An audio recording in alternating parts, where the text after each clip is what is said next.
शाहीन के लिए मैं बता रहा था कि 2 विकेटें उन्होंने लिए, खासतौर पे जो शॉर्ट का उन्होंने कैच ड्रॉप किया नसीम की बॉलिंग पे, तो लग रहा था कि भाई ये तो बड़ा डेंजर बैट्समैन, ऐसा कैच छोड़ दिया अब तो बस ये बहुत मारेगा, लेकिन शुक्र है कि शाहीन ने खुद ही उनको आउट करके एक अच्छा।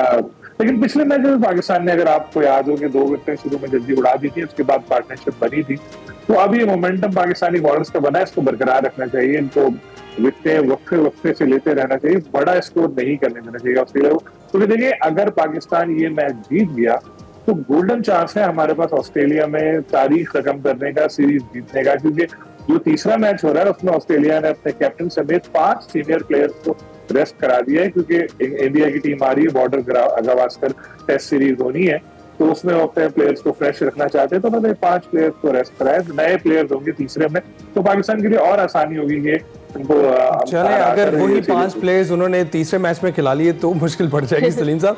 लेकिन ये बताया कि आज के मैच में जो टॉस जीतकर फील्डिंग का फैसला है वो आपको कैसा लगता है? क्योंकि हम चेज में बहुत अच्छे नहीं हैं, अब चेज जब भी हमें करना पड़ता है हम मुश्किल का शिकार हो जाते हैं, और अगर बैटिंग पिच पे हमने पहले उनको खिला दिया स्कोर, हम क्या कॉन्फिडेंट नहीं है कि कुछ हम भी ऐसा स्कोर कर पाते कि उनको चेज के लिए मुश्किल होती? मुझे भी थोड़ी हैरत हुई, क्योंकि जो कल मैं स्टोरीज वगैरह पढ़ रहा था प्रीव्यू बनाने के लिए, तो मैंने ये देखा था, जो जिससे मैंने पहले बोला कि इस ग्राउंड की हिस्ट्री यही है कि यहाँ पहले जो बैटिंग करती है टीमें उनके बाद जीतने का अच्छा चांस होता है। एवरेज स्कोर भी यहाँ ऑस्ट्रेलिया के दीगर वेन्यूज के मुकाबले में ज्यादा है, एक ओवर का जो एवरेज स्कोर है 4.74 वो भी अच्छा है, यानी पहले बैटिंग करना यहाँ पर साजगार रहता है। लेकिन जब मैंने देखा कि टॉस जीतकर रिजवान ने फील्डिंग के फैसले की, तो थोड़ी हैरत मुझे भी हुई। लेकिन बात यही है, फिर मैं वही बात बोलूंगा, ये सब एक्सपर्ट हैं, ये लोग खेल रहे हैं, कभी कभी पिच रीडिंग में गलती भी हो जाती है, लेकिन जब आप उस स्टेडियम में मौजूद हो, वहां पर आप कंडीशन देख रहे हो, वहां पिच पर जाकर देख रहे हो, और जेसन गैलेस्पी भी वहां पर रह रहे साथ है, तो उनका तजुर्बा भी बहुत है, तो कुछ ना कुछ तो उन्होंने देखा होगा जिसके बाद ये डिसीजन लिया होगा। क्योंकि क्रिकेट सिर्फ पास्ट में नहीं खेली जाती कि कल इस स्टेडियम में ऐसा हुआ था तो आज भी यही होगा, सूरत हाल, प्लेयर्स की परफॉर्मेंस सब कुछ डे बाय डे चेंज होती रहती है। तो अगर ये फैसला किया है तो बड़ी बात यही है कि इनको कम स्कोर तक महदूद रखें, 250 से भी कम, तो फिर चांस होगा पाकिस्तान के लिए अच्छा चेस करने का। और जिस तरह आपने देखा था, बाबर भी पिछले मैच में बेहतर फॉर्म में नजर आ रहे थे, और ओपनर ने भी अगर अच्छा परफॉर्म किया तो बड़ा अच्छा पाकिस्तान का मौका। सही है। अच्छा सलीम खालिक साहब, काफ़ी सारे मसले तो हमने अपने देखे, एक तो ये कि दौरान बैटिंग जो डॉट बॉल्स है उसका मसला भी हमें रहा, और इसके साथ साथ जो हमारी ओपनिंग जोड़ी है वो मुसलसल फ्लॉप जा रही है, तो उसके लिए क्या हम एक्सपेक्ट करें, क्या उसी तरीके से टीम में हम वापस आ रहे हैं, और क्या इन दोनों मसलों पर काबू पाया जाएगा? देखिए कोशिश तो डेफिनेटली होगी, उन दोनों प्लेयर्स की भी होगी, उनको भी पता चल रहा होगा कि उनकी जगह स्टेज पर आ गई है कि परफॉर्म नहीं करेंगे तो फिर बाहर होना ही है। क्योंकि देखें अब फखर के मामला भी बोर्ड के साथ तो नए ठीक हो रहे हैं, इमामुल हक भी कायदा ट्रॉफी में अच्छा परफॉर्म कर रहे हैं, वो भी लाइन में खड़े हैं, तो ये इन लोगों के पास आप समझे ये आखिरी मौका है ये सीरीज, अगर इसमें इन्होंने अपने आप को नहीं मनवाया तो उसके बाद फिर यही होगा कि जो अगली सीरीज होगी आपकी, उसमें जो रिप्लेस कर लेंगे इनको वही पुराने जो प्लेयर्स हैं उनमें से कोई आ जाएंगे, या दोनों ही हो सकता है आ जाए। तो जाहिर है ये लोग सोच तो रहे होंगे, ये बात कोशिश भी कर रहे होंगे, लेकिन अब टाइम तेजी से निकलता जा रहा है इन लोगों के लिए। अब्दुल्ला के लिए भी, साइन के लिए भी बहुत मौके मिल गए, इनको परफॉर्म करना पड़ेगा। शायद आज का ही दिन ऐसा हो कि हमें एक अच्छी ओपनिंग पार्टनरशिप देखने को मिले, दोनों की तरफ से बड़ी देखने को मिले।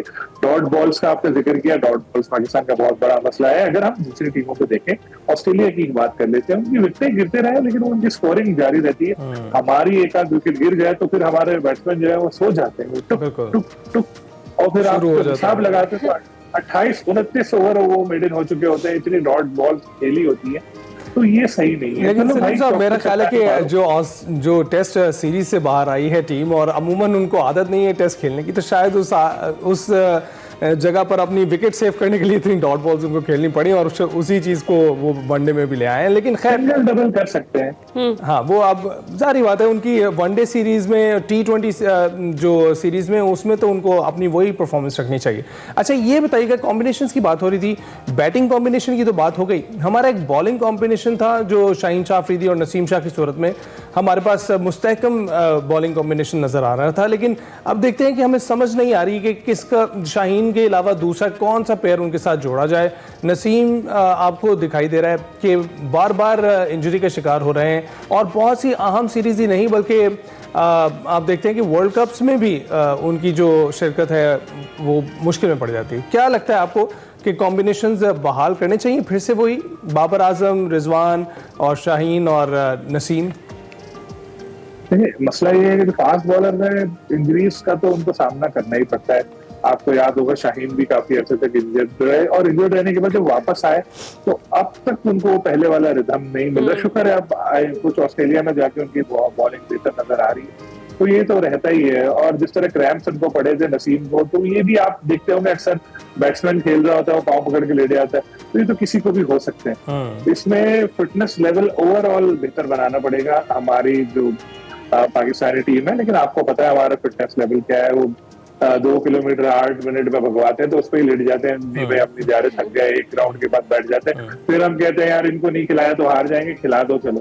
तो जाहिर है कि वो नजरिया जरूरत जो है वो हावी हो जाता है। तो ओवरऑल हमें फिटनेस लेवल अपना बेहतर बनाना होगा।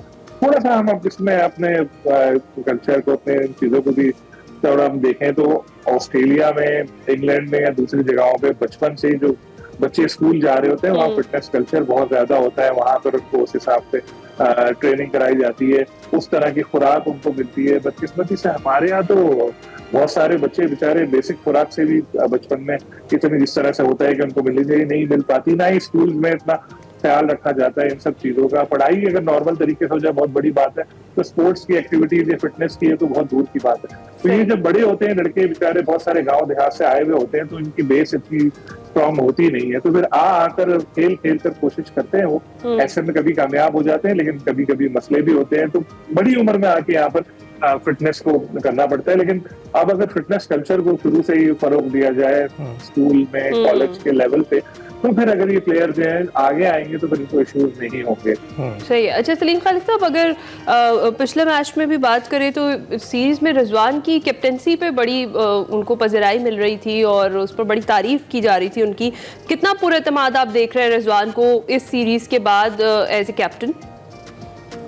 देखिए, रिजवान नो डाउट बहुत कामयाब साबित हो सकते हैं। अभी तो खैर उन्होंने स्टार्ट लिया है रेगुलर कैप्टन बनने के बाद, लेकिन रिजवान की जो खास बात है, एक तो बहुत एनर्जेटिक है फील्ड में। आपको हर वक्त वो कुछ ना कुछ करते, हिदायत, कैप्टन ना भी हो तो हिदायत देते रहते हैं और मदद कर रहे होते हैं दूसरे प्लेयर्स की, कुछ ना कुछ करते नजर आ रहे होते हैं। और उसके अलावा उनकी एक और अच्छी बात यह है कि उनका इखलाक अच्छा है, उनके रिलेशन अच्छे हैं, प्लेयर्स के साथ भी उनके ताल्लुकात अच्छे हैं, हर किसी को इज्जत देते हैं, वो चाहे छोटा हो या बड़ा हो, जो भी हो सबको इज्जत देते हैं। तो रिजी भाई सब कहते हुए थे। तो जो ऐसी पर्सनैलिटी होती है जिसको ईगो पे इतने ज्यादा मसले नहीं होते, तो उसको कैप्टनसी में भी फायदा होता है। लड़के उसके साथ कंफर्टेबल होते हैं, फिर अच्छा परफॉर्म करते हैं और वो खुद जब दूसरों का हौसला बढ़ा रहा होता है तो उससे प्लेयर्स को भी मदद मिलती है। वो कहते हैं यार चलो रिजी भाई बैठे, अगर हम एक आध मैच में फ्लॉप भी हो गए तो ये हमें सपोर्ट करेंगे। तो मुझे लगता है कि इंशाल्लाह अभी देखें, अभी तो बड़े क्रिकेट बाकी है, लेकिन रिजवान एज अ कैप्टन कामयाब साबित हो सकते हैं और होपफुली हो। बिल्कुल। सलीम साहब बस क्विकली बताइएगा, रिकी पॉन्टिंग ने बाबर आजम को मजीद रेस्ट का मशवरा दिया है, क्या आपको लगता है कि रेस्ट के बाद वो मजीद बेहतर परफॉर्म कर सकेंगे? देखिए, रिकी पॉन्टिंग ने अपने ऑस्ट्रेलिया के कल्चर की बात की, इंडिया की बात की, कोहली की तरह हमको रेस्ट करना चाहिए। बेचारा बाबर रेस्ट करेगा 2 सीरीज में, बाद आप भूल जाएंगे, आप बोलेंगे यार कामरान गुलाम अच्छा है, इसने 1-2 सेंचुरी की। यहाँ पर तो इसीलिए कोई भी बाहर रेस्ट करता ही नहीं है, ना शाहीन ना बाबर, सब इनसिक्योर है। अच्छा। सबको खतरा होता है कि यार हम बाहर हुए तो कहीं हमें बाहर ना कर दे, क्योंकि पाकिस्तान में हिसाब हुई है आंख ओझल पहाड़ हो जाए। अच्छा सलीम खालिद साहब, जाते जाते जरा प्रेडिक्शन भी कर दे, प्लेयर ऑफ द मैच कौन होने जा रहा है? अगर मैं ऐसी प्रोडिक्शन कर रहा होता तो खरबपति होता, क्योंकि मैं सही प्रोडिक्शन करके पैसे कमा रहा होता। लेकिन होपफुली मैं अगर अपनी बात बताऊं तो मैं चाहता हूं मैं कि शाहीन हो या बाबर हो, रिजवान में से अच्छा परफॉर्म करे, पाकिस्तान को मैच जितवाए, प्लेयर ऑफ द मैच बने। ठीक है जी, बहुत शुक्रिया सलीम खालिद साहब, आपसे हमदर्द की और